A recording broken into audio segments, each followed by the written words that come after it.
बात करेंगे कि अब कहा यह जा रहा है कि शायद इंतखाबात अभी से करीब आना कुछ शुरू हो गए हैं, कुछ कबल वक्त इंतखाबात का भी जिक्र हो रहा है, जो कि शहबाज शरीफ साहब ने भी किया था, मौलाना फजल रहमान साहब ने भी किया था। लेकिन खैर अब 2 साल तकरीबन पौने 2 साल रह गए हैं, इस हुकूमत के इंतखाबात तो होने ही हैं और सियासी दर्जा हरारत अभी से बढ़ता चला जा रहा है और इंतखाबी नारों, दावों और वादों की एक जो लहर है वो हमें नजर आ रही है। बिल्कुल ऐसी है। हम तीनों बड़ी जमातें जो है वो अगली हुकूमत बनाने के नारे बुलंद भी कर रही हैं और मौजूदा हुक्मरान तहरीक इंसाफ का दावा यह है कि वो अपनी कारकर्दगी की बुनियाद पर इंतखाबात जीतेगी और महंगाई के जख्मों से चूर अवाम का फैसला क्या होगा ये तो वक्त ही बताएगा। अच्छा, आसिफ अली जरदारी साहब ने जो है खामोशी तोड़ी है और अगली बार पीपल्स पार्टी की हुकूमत में आने की उन्होंने पेशगोई किया है। क्या कहा जरदारी साहब ने, आपको वो सुनाते हैं। पीपल्स पार्टी का पहले दिन से स्टांस है कि ये इनकॉम्पिटेंट है। एहसाब का अमल कब तक चलता रहेगा? जब तक हमारी इकॉनमी और नीचे नहीं आ जाती। खान साहब की सूरत हाल संभाल सकेंगे? जरदारी साहब पॉलिटिशियन बड़ी मुश्किल से संभालेंगे। सर क्या कहेंगे, नया जो हुकूमत अब नया ऑर्डिनेंस लाई है अपने दफा के लिए लेके आई, क्योंकि हुकूमत तो तकरीबन अपनी मुद्दत पूरी करी, क्या कहेंगे? बिल्कुल अपने दफा के लिए लाई। साबिक सदर की गुफ्तगू आपने सुनी है। जाते जाते ये भी बताया जाता है कि सिंध में पीपल्स पार्टी गुजरे 13 बरसों में कौन सी दूध शहद की नहरें बहाई हैं जिसकी बुनियाद पर अवाम उन्हें मरकज़ में भी ऐवान इक़्तिदार में पहुँचा देंगे। बिल्कुल हमजा, अगर दूसरी जाने मुस्लिम लीग नून की बात करें तो मरकज़ी रहनुमा भी ये दावे करते नहीं थकते कि अगली हुकूमत उनकी होगी, जबकि हकीकत ये है कि नून लीग इस वक्त 2 बयानियों की कन्फ्यूजन में उलझी हुई है और अंदरूनी इख्तलाफात ने पार्टी को भी खासा कमज़ोर किया हुआ है। अब ये तीनों पार्टीज़ हैं, खैर लग भी यही रहा है कि बहरहाल इख्तियार की बात होगी तो मुमकिना तौर पर ये तीनों पार्टीज़ ही होंगी जिनमें से कोई एक पार्टी आ रही होगी। मुमकिना तौर पर ही इसको कहा जा सकता है, तो वक्त ही बताएगा कि तीनों पार्टीज़ ही होंगी या इनके साथ कुछ और पार्टीज़ भी होंगी। बात करेंगे सईद काजी साहब हमारे साथ मौजूद हैं। सईद काजी साहब अस्सलाम वालेकुम, गुड मॉर्निंग सर। सर सारों को एक एक करके डिस्कस कर लेते हैं। पहले मौजूदा हुकूमत की बात कर लेते हैं। वो कह रहे हैं कि वो दावा इस बुनियाद पर कर रहे हैं कि हमारी जो कारकर्दगी है उसकी बिना पर जो है लोग हमें वोट दे रहे होंगे। सर कारकर्दगी ऐसी है कि लोग वोट दे रहे होंगे, आपको क्या लगता है?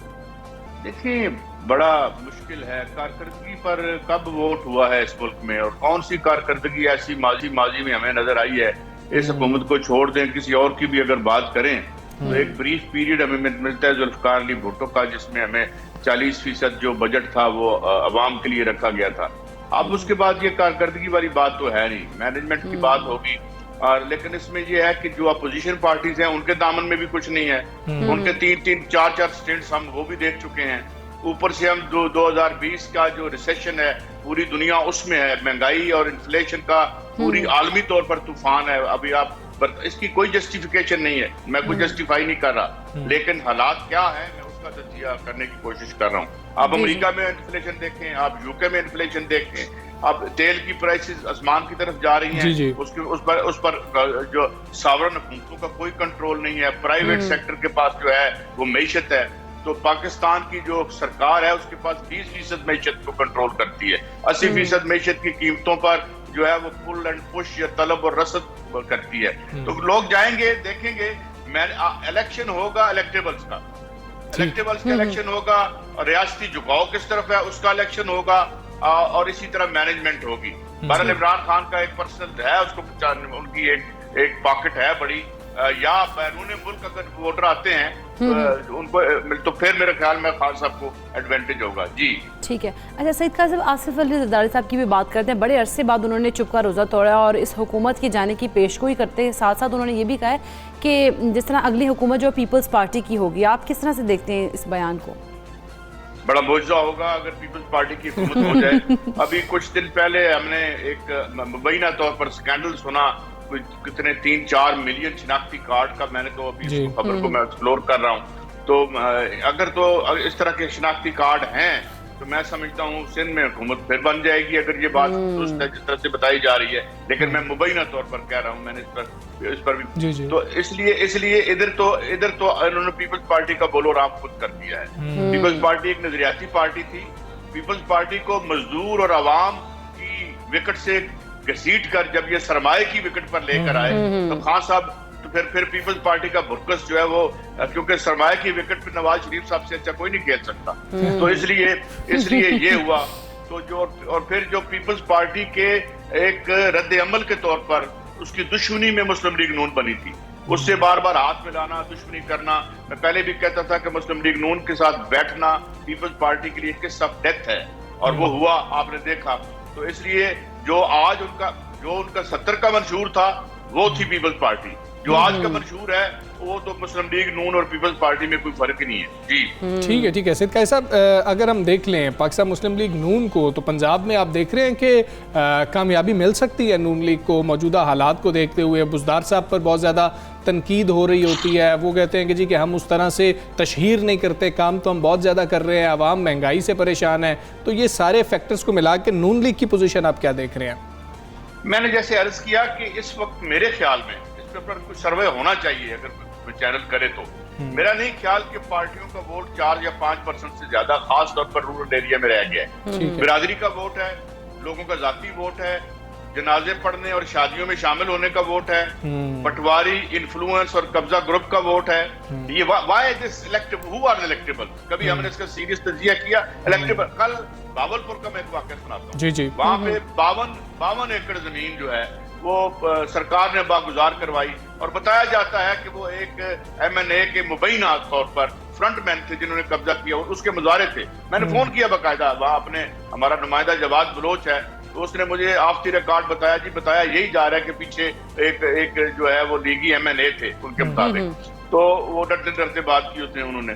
तो बात ये है कि ये कब्जे का वोट है, बिरादरी का वोट है। और फिर उसमें देखिए मैनेजमेंट क्या होती है, होती ये है कि 30 से 35-40% वोट पड़ता है आमतौर पर जो है, उसमें से आपने 10, 11, 12% मैनेज करना होता है। मतलब जो पिछली दफा जब मुस्लिम लीग नून ने एक दफा वो लैंडस्लाइड विक्ट्री ली थी, तो वोट कितने थे? 15-16%। यानी तो इसलिए ये मैनेजमेंट की इलेक्शन है, इनके पीछे कोई नजरियाती तहरीक मौजूद नहीं है। नजरियाती तहरीक थी 1970 में, जब पीपल्स पार्टी ने 58-59% वोट लिए थे गालबन। तो ये बिरादरी का वोट होगा, रियासत के झुकाव का वोट होगा, डीसी और पटवारी का वोट होगा, और जो है ये ताकतवर जो लोग हैं उनका वोट होगा। ठीक है। सैयद कायस साहब, इलेक्टेबल्स की बात कर रहे हैं, बड़े मतलब ज्यादा तादाद में इलेक्टेबल्स हम देख रहे हैं कि हुकूमत के साथ ही हैं, और हमेशा हुकूमत के साथ ही ज्यादातर इलेक्टेबल्स हुआ करते हैं। आपको लग रहा है कि इलेक्टेबल्स खुश हैं मौजूदा हुकूमत से, क्योंकि उन्होंने भी फैसला करना है, आजाद हैसियत में भी लड़े तो वो जीत जाते हैं? वो खुश और नाराज नहीं होते। अच्छा, आमतौर पर देखते हैं कि अगली हुकूमत किसकी बननी है। देखें, यहाँ जो ये एक क्रिमिनल एंटरप्राइज थी 35 सालों में बनाई गई है, जिसकी बुनियाद कब्जे पर है, आप देखते हैं। और आप ये भी देखते हैं कि मोस्टली जो फंडिंग आती है इलेक्शन में, एक तो वो 40 लाख रुपए तो दिन में खर्च हो जाता है। तो वो फंडिंग जिस सोर्स से आ रही होती है, वो सोर्स जहाँ से पैसे ला रहा होता है, उन पैसों की जो तरसील का निजाम है, उसमें पटवारी, थानेदार और रियासत की बड़ी जरूरत रहती है। तो चुनाचे वो अपोजिशन मुस्लिम लीग नून एक बड़ी पार्टी रही है और अब भी है, लेकिन तहरीक क्यों नहीं चला सकी? क्योंकि ये तहरीक की पार्टी नहीं है, ये इक़्तिदार की पार्टी है, और इक़्तिदार भी इनको जो है वो एस्टेब्लिशमेंट की आशीर्वाद से मिलता रहा है। और जो इनसे इक़्तिदार इनके हाथों से गया है, वो भी एस्टेब्लिशमेंट की आशीर्वाद खत्म होने पर गया है। इन्हें बिलावजह किसी ने ये इतला दे दी थी कि ये बहुत बड़े इनकलाबी और बहुत बड़े लीडर हैं, जो परवेज रशीद और इस तरह के लोग थे, तो उसकी वजह से इनको ये डिबैकल हुआ। और आज भी जो अक्सरियत है मुस्लिम लीग नून में, वो अपनी लीडरशिप को ये कह चुकी है कि हुजूर, हम अपोजिशन की तहरीक की मज़ाहमत की पार्टी नहीं है। तो ये सिनेरियो 30-40 साल में डेवलप हुआ है, मगर अब मुझे लगता है जमाना करवट ले रहा है, दुनिया में तहरीकें फिर से जन्म ले रही हैं। और IMF ने तो बाकायदा इसका इंडेक्स रखना शुरू कर दिया है। पहली दफा आलमी मालियाती इदारे जो हैं वो रिकॉर्ड कर रहे हैं कि कहाँ तहरीकें फूट रही हैं, क्योंकि अवाम पर प्रेशर बहुत ज्यादा आ रहा है हर जगह पर। बिल्कुल ठीक है। सैयद कायस साहब, बहुत शुक्रिया आपका। सुबह सवेरे पाकिस्तान बात कर रहे थे, उनको यही लग रहा है कि जी कि इलेक्टेबल्स का इलेक्शन होगा, और इलेक्टेबल्स उधर ही जाते हैं जहाँ की हवा होती है, जिसकी गवर्नमेंट होती है। तो बस जी, हवा जहाँ की होगी वहाँ पर जा रहे होंगे। लेकिन एक बड़ा फैक्टर है कि पार्टीज़ के बहरहाल वोट्स मौजूद हैं, और देखना ये होगा कि जो दावे किए जा रहे हैं तमाम बड़ी पार्टीज़ की जानिब से वो दुरुस्त साबित होते हैं या नहीं होते हैं। इलेक्शंस ही बताएंगे। लोग बहुत ज़्यादा परेशान हैं, डॉलर की ऊंची परवाज की वजह से भी बहुत ज़्यादा परेशान है। फिर पेट्रोलियम मसनूआत हम देख रहे हैं पूरी दुनिया में जो है उसका कीमतों में इजाफा हो रहा है, और अभी जो तजवीज़ आई है वो भी आप देख सकते हैं। तो डॉलर की ऊंची परवाज को कैसे रोका जाए, ये पाकिस्तान में बहुत बड़ा सवाल है। एग्जैक्टली हमजा, हुकूमत ने मुल्क की फॉरेन करेंसी ज़खायर को मुस्तहकम रखने के लिए इकदाम अब शुरू कर दिए और डॉलर बैरून मुल्क ले जाने की नई जो हदूद है वो मुकर्रर करने का भी फैसला किया गया। और डॉलर क्योंकि जो बेकाबू होने की पेश नज़र हो रहा था, तो इसके पेश नज़र हुकूमत ने मुल्क की फॉरेन करेंसी ज़खायर को मुस्तहकम रखने के लिए इकदाम अब शुरू कर दिए। अच्छा, वज़ारत ख़ज़ाना ज़रा ये बता रहे हैं कि 171 रुपये 13 पैसे की तारीखी बुलंदी पर डॉलर के ज़रिए इम्पोर्ट में खलल पड़ने लगा और हुकूमत ने डॉलर में एक्सपोर्ट 3 दिन के अंदर पाकिस्तान लाने के लिए तरीक़ाकार में तब्दीली का फैसला भी किया और पाकिस्तान से डॉलर बैरून मुल्क ले जाने की नई हदूद भी मुकर्रर की जाएंगी। बिल्कुल, डॉलर इससे पहले अगर हम बात करें तो एक्सपोर्ट अदायगी के 5 दिन के अंदर लाना ज़रूरी था और नई पॉलिसी के तहत कस्टम हुकाम को डॉलर प्रोसीड की निगरानी जो है वो सख्त करने की हिदायत जल्द जारी होंगी। ज़राए वज़ारत ख़ज़ाना के मुताबिक मनी ट्रांसफ़र के इदारों को ऑनलाइन फ़ौरी इत्तला देने के लिए क़वाइद व ज़वाबित जारी किए जाएंगे। इसी सारे मामले पर हम बात करेंगे। Chairman exchange companies association Pakistan Malik Bostan sahab हमारे साथ मौजूद हैं। अस्सलाम वालेकुम, गुड मॉर्निंग। बोस्तान साहब, ऐसा क्या हुआ कि डॉलर की कदर है वो इतनी ज़्यादा तारीख़ी तौर पर हम देखें तो हाई हो गई है, क्योंकि बज़ाहिर तो मौशी सूरत हाल हमें नॉर्मली नज़र आ रही है। सबसे बड़ी वजह तो हमारी इम्पोर्ट बिल, क्योंकि आपने जुलाई में 5.5 अरब डॉलर की इंपोर्ट की है, अगस्त में आपकी इंपोर्ट बिल 6.5 अरब डॉलर हो गया और इसको अगर कैलकुलेट किया जाए पर डे के हिसाब से तो 300 मिलियन डॉलर पर डे आपकी एलसीएं खुल रही हैं और जो आपके पास ये डिमांड है इंटर बैंक में, और सप्लाई जो है वो आपके पास एक्सपोर्ट प्रोसीड की और वर्कर रेमिटेंस की 200 मिलियन डॉलर है। तो इसका मतलब 100 मिलियन डॉलर की आपके पास ज़्यादा डिमांड है। वो डिमांड की वजह से इंटर बैंक में रेट बढ़ रहा है, फ्री मार्केट में बिल्कुल नहीं बढ़ रहा और फ्री मार्केट जो इंटर बैंक को फॉलो कर रही है। तो इसको हुकूमत को अपना या तो एक्सपोर्ट प्रोसीड बढ़ाए या अपने फिर कर्जे ले या फिर ये है कि अपना इंपोर्ट बिल कम करे। क्योंकि पहले क्या होता था कि आपके जितनी एक्सपोर्ट और वर्कर रेमिटेंस की प्रोसीड होती थी उसके मुताबिक जो है इंपोर्ट करते थे। अब बोस्तान साहब, रवा साल मई के बाद से अगर हम देख लें तो रुपए की कदर में तकरीबन 11% तक कमी हुई है। क्या इसकी वजह समझते हैं आप गलत मुआशी फैसले हैं या कुछ और अवामिल भी हैं जो रुपए की कदर पर असरअंदाज हो रहे हैं? 30 जून को जो आपने देखा एमनेस्टी स्कीम थी उसमें 5 से 7 मिलियन डॉलर डेली लोग बाहर से ले रहे थे और कैश भी हमारे पास इनकैशमेंट करा रहे थे और प्रॉपर्टी में इन्वेस्टमेंट कर रहे थे। जो ही 30 जून को ये एमनेस्टी स्कीम ख़त्म हुई उसके बाद डॉलर का रेट 157 से बढ़ के 171 के करीब पहुंच गया। आपको याद होगा पिछले साल जो है जब ये कोरोना वायरस आया था और पाकिस्तान का डॉलर 152 से बढ़ के 170 हो गया था, हुकूमत ने ये फिर एमनेस्टी का ऐलान किया, उसके बाद वही डॉलर 170 से कम होकर 152 पे आ गया। तो दोबारा भी ये हो सकता है, पॉसिबल है अगर हुकूमत को IMF को ये मनवाने में आज़ाद हो जाए। हमारी मैशियत बिल्कुल इस वक्त बहुत ही सुखड़ रही है और हमें इस वक्त कोरोना की वजह से बहुत सी क्राइसिस का सामने हमने बहुत ज़्यादा अदायगियाँ करनी है। तो हमें अपने लोगों के पास जो फॉरेन एक्सचेंज पाए पड़ा है या घरों में या बैंकों में, तो उसे हम अपने सिस्टम में लाना चाहते हैं। तो अगर वो कामयाब हो जाते हैं तो आबाद ने रिक्वेस्ट की 500 कंपनियां हमारे 1000 अरब रुपए इन्वेस्टमेंट करने को तैयार बैठी हैं। तो पाकिस्तान की मैशियत को और पाकिस्तानी बोस्तान साहब, इस बारे बता दीजिएगा कि हुकूमत ने बैरून मुल्क डॉलर ले जाने की अब हद मुकर्रर कर दी है। आप समझते हैं कि ऐसी पाबंदियों से डॉलर की जो बढ़ती कीमत है उसको कंट्रोल किया जा सकता है?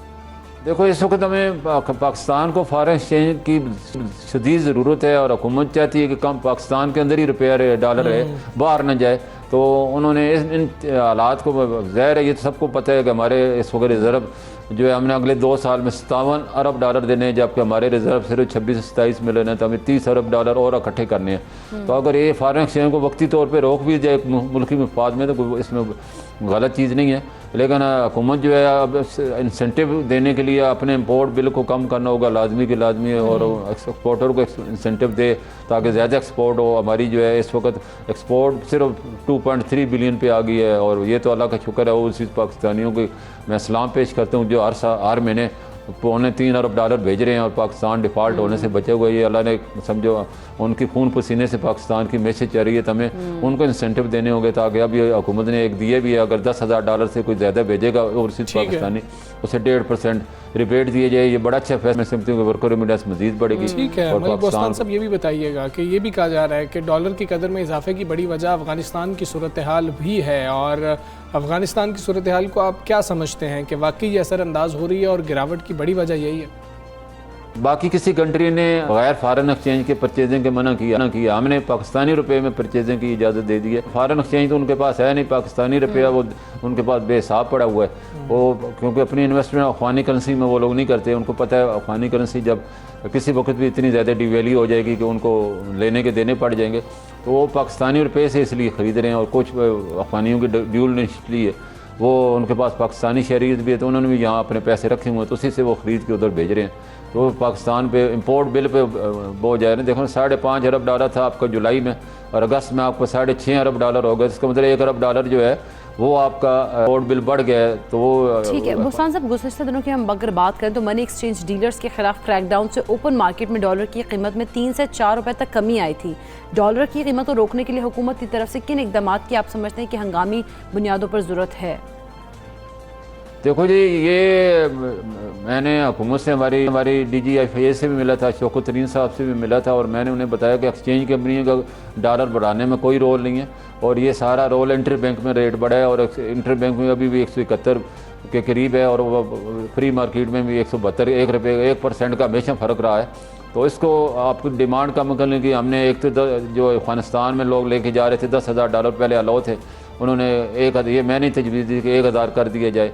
इसी तरह हमने उन्हें कहा कि आप लग्जरी आइटम पे जो है ड्यूटी जो है वो 100% मार्जिन लें, और इसके अलावा जो है जितने भी अभी हुकूमत स्टेट बैंक ने आपने देखा होगा कि अब $10,000 से कोई भी ज़्यादा परचेज़ करेगा तो बैंकिंग चैनल से होगा, और 20 अक्टूबर से उन्होंने बायोमेट्रिक कर दिया ताकि जितने भी लोग ले रहे हैं उनकी कंफर्मेशन होती रहे साथ साथ।